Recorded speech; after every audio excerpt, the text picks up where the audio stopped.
Hello friends, it's Anna Komenda here and I have another process video for you. Today I'm going to work with my favorite starry collection and a set of pretty dies called Dainty Blossoms. I started with cutting out some of the flowers using watercolor paper. I will be coloring them later with watercolors, so I needed a paper that can handle a lot of moisture.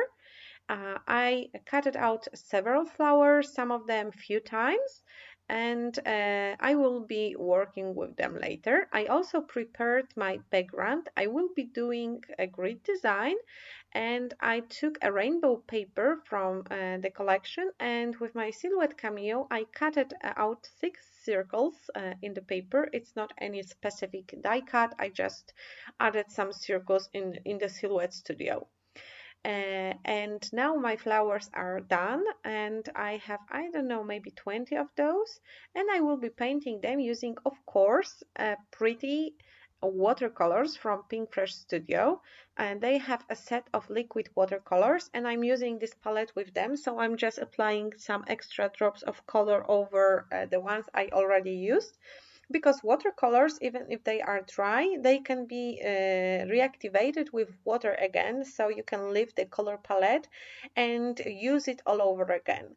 I will be using 6 colors. The orange one is called Clementine, the pink one is called Bubblegum, the yellow one is called Sunshine, the blue one is called Sky Blue, the dark blue one is called Sapphire, and the green one is called Key Lime. And I'm mixing colors too, because with watercolors you can easily create your own shades. It's very simple, and I'm doing it here too. I just use paper towel as background for painting, because it will absorb the moisture and the cutouts won't be kind of lying in the puddle of color, because it's really hard to color the thin lines without spilling any paint around them. So I'm just painting it, and the moisture won't be under the cut file, so it will dry much faster. And I'm using different color collections because I chose a rainbow paper for my background, so I can go wild with colors over the flowers. I used blue, pink, orange, and green. I also painted some leaves using green color. Some of them are the mixed shades, some of them are the ones that comes directly from the dropper of the paint. Remember that those colors are very concentrated, so if you will paint directly with the color from the bottle, you will get very saturated color. So usually I mix it with water to make the shades much lighter, and it makes the colors last for a very long time, so the tiny bottle will be with you for really long time. This is the cut file I prepared, and I'm going to create kind of like inner um, compositions, so it all will be lifted over this white background. And I am also going to create a shaker box in one of the circles, and I am using foam strips. Those are very handy and you can bend them. I have them from scrapbook.com if you are looking for a good foam adhesive. And the great feature of this is that you can bend it, so they are just perfect for any shaker boxes in unusual shapes. And I want to leave this whole paper over the white background, so I'm adding also some more solid foam. Just remember, they all have to be the same height, so it won't fall out in some areas. And now I am ungluing the protective foil from the oh my god, I'm losing words today, from the foam, and filling it with the sequins. But I also have to remember about adding a piece of plastic foil, just some packaging plastic foil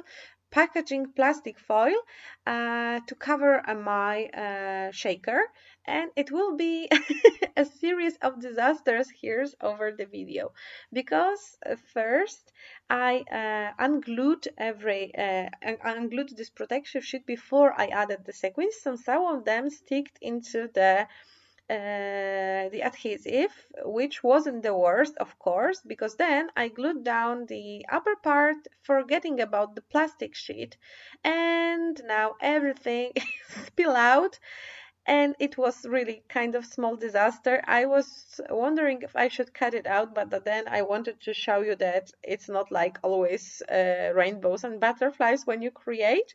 But I tried to fix it, and then I added the prepared foil to seal the shaker pocket, and now I can glue down the background paper, so it wasn't that a big disaster. I managed to repair it. So don't forget to glue your foil first and then the upper part of the paper. But this shaker pocket is working. I have a mix of sequins used in here. They are from, I don't know, like dollar shop or something like that. I bought them ages ago and I have them in my stash. So I'm just using sequins only from time to time. I don't need a lot of them. And I also have a picture of my older daughter Gabricia from a few years ago, when she really loved to dress out. She had a lot of princess, butterfly, fairy outfits, and she loved walking around the house with them. So I decided it's time to make a page about it. I'm also using this tag like in this dark navy color. This is from the tags pack. I just trimmed it a little bit because I needed something to add balance on the other side of the page. And the rest three holes will be filled with flowers. The white part is I would say down. So you can create kind of, I don't know if it's the correct word, diorama or something like that to make it like a pop from the hole. It's hard to explain for me. I can find the proper words. So I'm just adjusting the length of the stem of the flower and I'm just adding it into the hole, grouping it with the leaves. And after I will be happy with how each composition looked, I will glue it down using 3D foam squares to add more dimension, of course, because you never can have enough of dimension. And I am completing the composition with flowers and ephemera pieces from my favorite story collection. I used a lot of my ephemera pieces already, so I only have few flowers and yeah, mostly flowers because you have a separate packaging of flowers. So I only had like a bouquets left and I need to work with what I have. So I will be cutting out some of the flowers from the bouquets because uh, I struggle with using those black line flowers. They never matches my design. So I thought that I won't waste this ephemera piece. I will just cut out what I love from it and the rest of it will be just to throw out. But still I used this piece. So it's better to use a part of it than do not use it at all.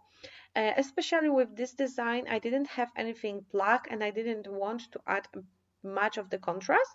Plus, there are kind of a big ephemera pieces, clusters, so I never have a spot for them. Uh, After I finished gluing down the flowers inside the holes, I thought, oh, I wish I have sew around every circle to add some interest to and frame it. But then I thought, well, I can do a false stitching. So I took a white gel pen and just create the false stitching around each of the six circles. And now it's time to add a title. At first I was going to create it with the alphabet dies, but then I thought they are too big and too kind of overwhelming, so I reached for the stickers and I used the hello from the phrase puffy stickers set and the princess from the puffy alpha stickers that comes with this collection. They have a little gold accents on all of the letters, so they are very very pretty and I would say royal. So I have Hello Princess over there, and now it's time to kind of finish my page, adding more embellishments. And I went through the packaging with flowers, and I cut out some of the flowers from existing flower clusters. So some of them are not to be found in the set. You will have to cut out them from other pieces. I also cut out some single flowers, and you will see it in the composition when I will add it.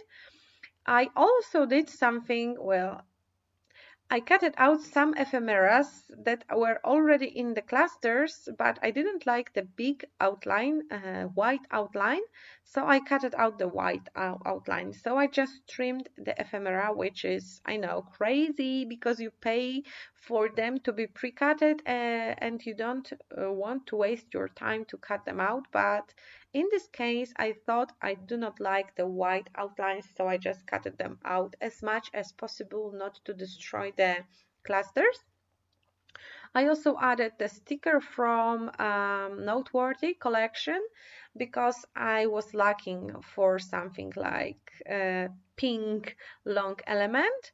And this is what I was talking about. I just use existing clusters to cut out elements.